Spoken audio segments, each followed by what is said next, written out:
Hello, welcome to Can Be Crafty Shop. I'm Carrie Causey, and today I'm introducing to you the newest product in my Etsy shop, the 4-inch hand loom. So you can use any weight yarn to weave a coaster,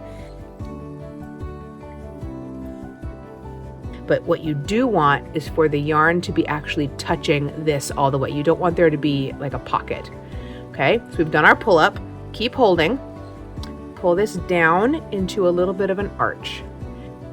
Okay, I forgot. We need to stop in the middle and tell you how to join yarns.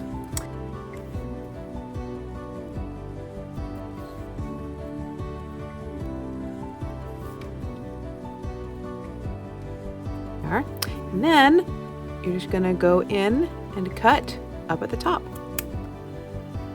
All right, time for blocking. I will explain everything to you as our coaster soaks. And again, we don't want to pull with the knots and cause them to slide very much. So I'm just going to stretch it down just enough so that this edge straightens for us.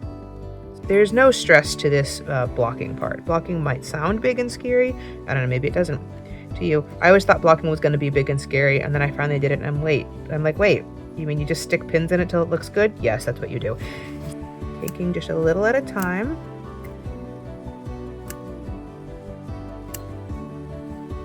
Just like that. Still perfectly square. Beautifully flat. All the little inconsistencies have evened out.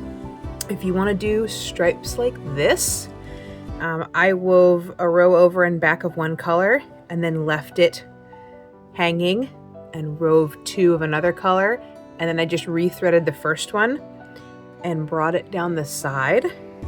For this one, I wrapped half my warp with the light color, and then I start the next one and just hold the tail, leaving lots of end, and wrap this other one, and then tied these 2 together. But here we are with lovely coasters, and that's it. Enjoy making your coasters, and I hope this has been very helpful for you learning how to use your 4-inch loom.